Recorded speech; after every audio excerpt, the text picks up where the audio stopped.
What is up, guys? It's the PlayStation P2 bringing you episode 24 of Let's Play Spyro the Reignited Dragon. In the last episode, I cheesed through Wildlight, thank God, especially after how long it took me to complete Treetops. I'll never forget it. But now, Patapon Creeper is joining us again, as we take on the boss of Beastmakers, Metalhead.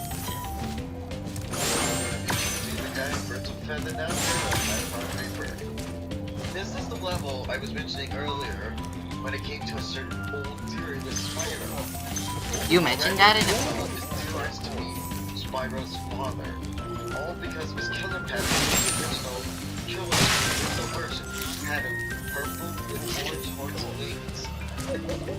And that's where people sparked the idea that Tiki might be his father. Even I thought that before I found out other people found it. Mentioning one video on YouTube at one point. I don't know if it's still up, I don't know if it's still there. I don't even know if it technically is there.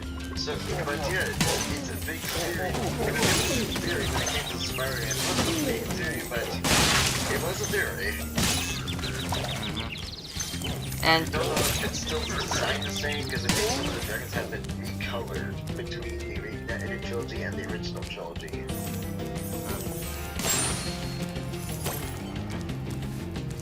I can't imagine how Spyro would have reacted if Nasty Nork trapped his own father. He probably would have been mad. Yeah. But granted, He probably would have, like, beat the living crap out of the Nasty Nork in a more grown up and mature way. or burned him even more than he probably should have? I do not know. Because he's a dragon and all. I won't spoil the ending of the game when you collect everything, but it actually doesn't really make sense. So, Especially when you look at the Metalhead is all charged Yeah. up to meet you. Attacking the I'm power not gonna pole say should what the ending is disrupt at his all, power because that's a supply. big time spoiler, because it's the rewarding ending you get for collecting everything. Why would anyone want to spoil that? so I looked at Siddiqui and he's still purple and orange. I'm gonna have to try to look back at his dragon soon, because I'm gonna want to actually basically try to double check his armor style now and see what kind of armor that now. Are you talking about Metalhead or Siddiqui? Oh, Metalhead has a really sequence in design between the HD and the original. Simply because it was a very simplistic robot, so there wasn't much change.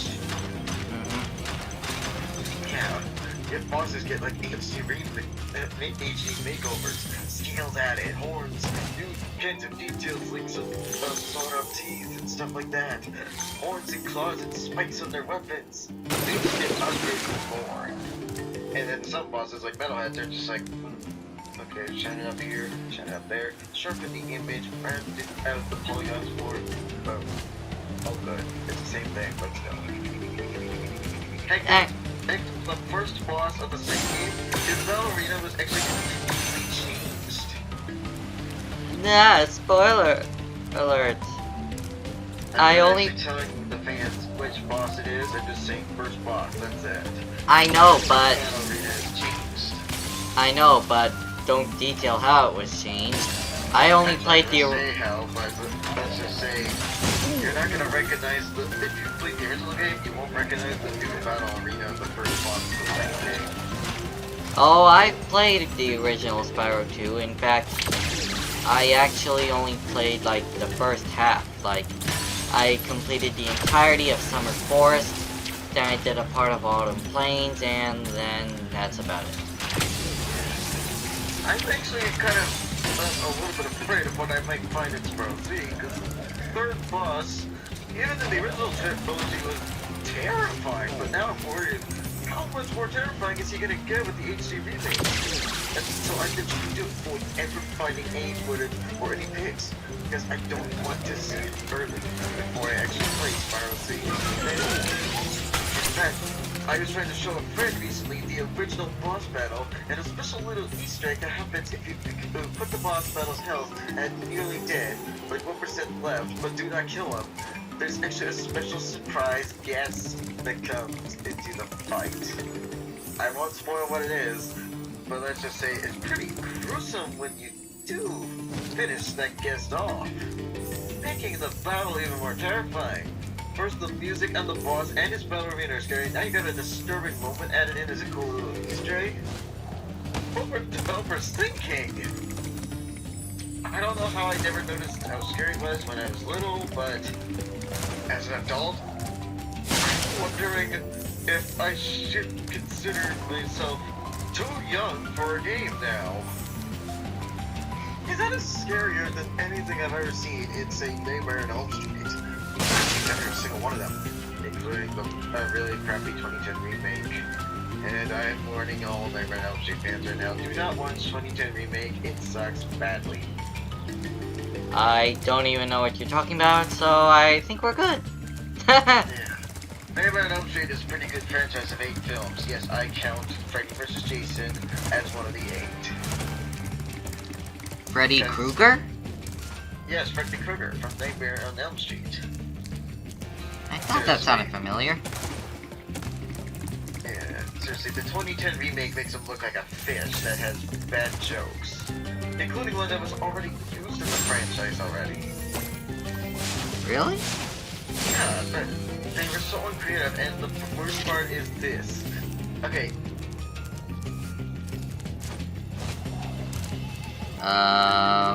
I think you're cutting off. It's a remake film, produced by Michael Bay. It was bad.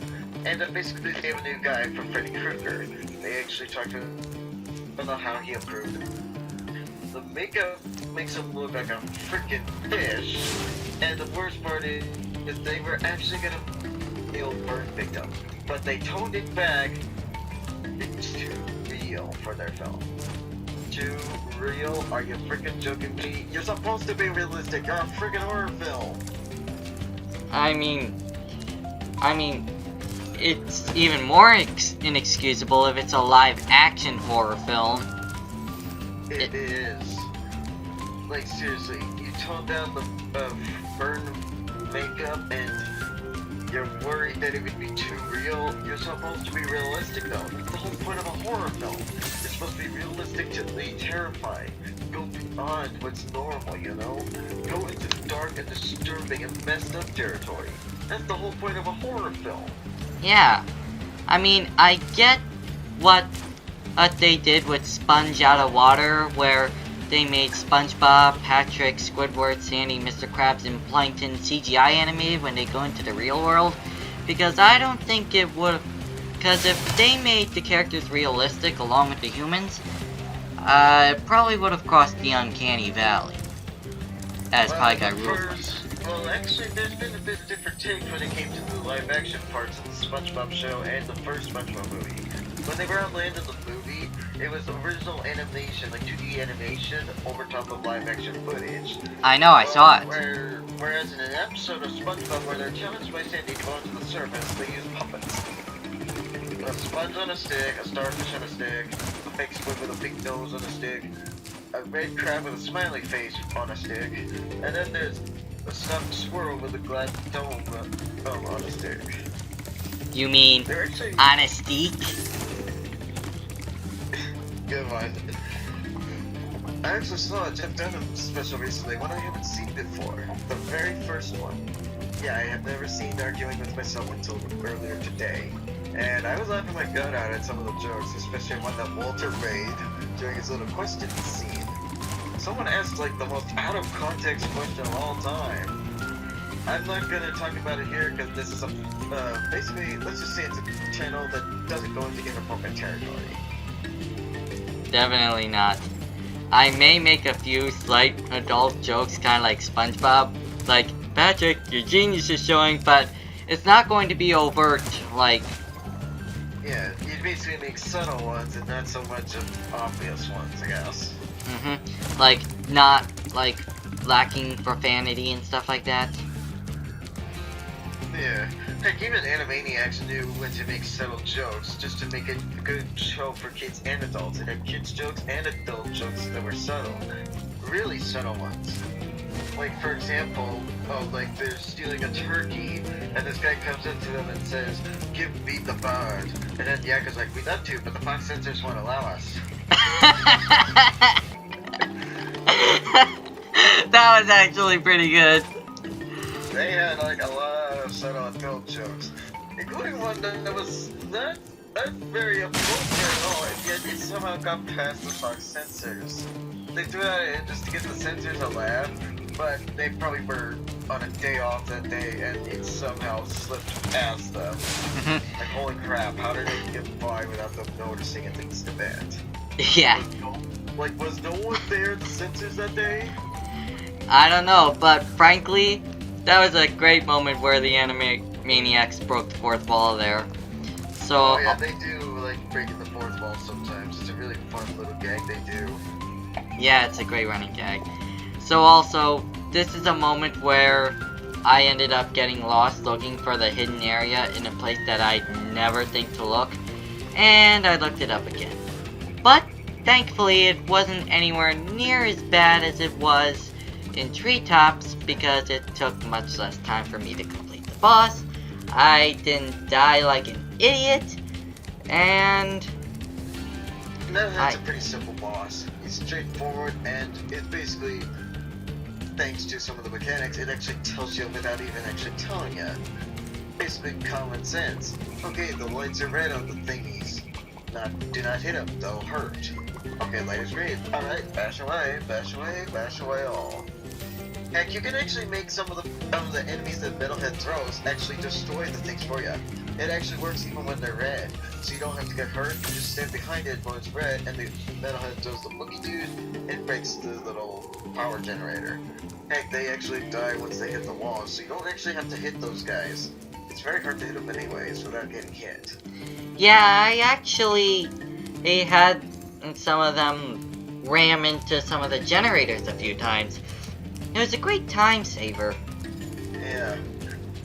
It really helps a lot. Now, the hidden area where the last few gems are, even I forgot on my playthrough of Reignited, because it's been a long time. It's one of those areas you can easily forget. This one is it's subtle, but also difficult at the same time to find. My only hint, look down at the rivers below.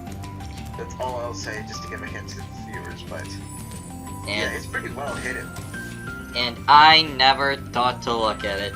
And I'm embarrassed by it because this is in an era where practically everyone knows almost every single little secret about the original Spyro trilogy, yet I just could not think of what to do for the life of me. It just went straight over my head. Literally. It flew over my head. Like a dragon. A small, purple, gliding dragon. Okay, I'm over it now.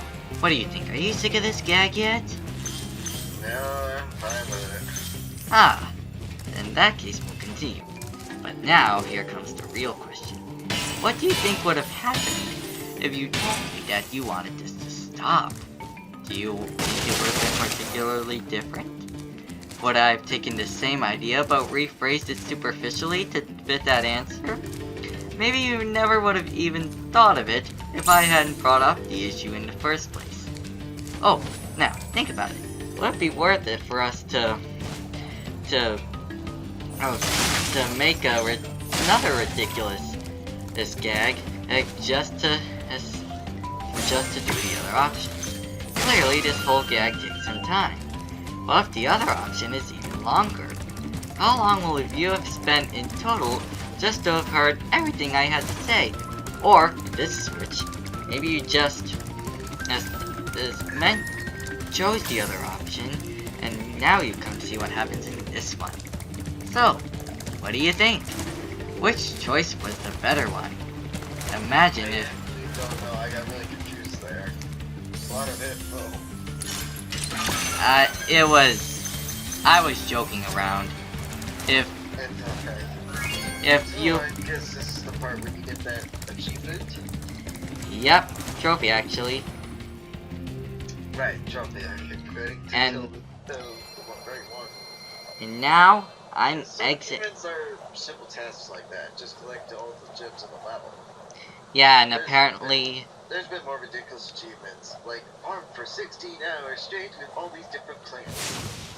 Yeah, and there's also a Minecraft achievement where you have to play for 100 in-game days, which honestly isn't really all that bad. Actually, There's quite a lot to do in it. yeah. And it's not that hard to do. I've done it myself. Oh, I feel much better Yeah, now so have I. that so many dragons have been rescued. Jump Yeah. in the balloon, and I'll show you the Dreamweaver's world. Yep. Are you ready to go? And then was like, all you gotta do is sit up with big Yep. apples, Where to, Spyro? It's that kind of game, I guess. Yeah, so anyway. And this one's also freebie. Yeah, so anyway. I guess we're tracking by every single move. Yep.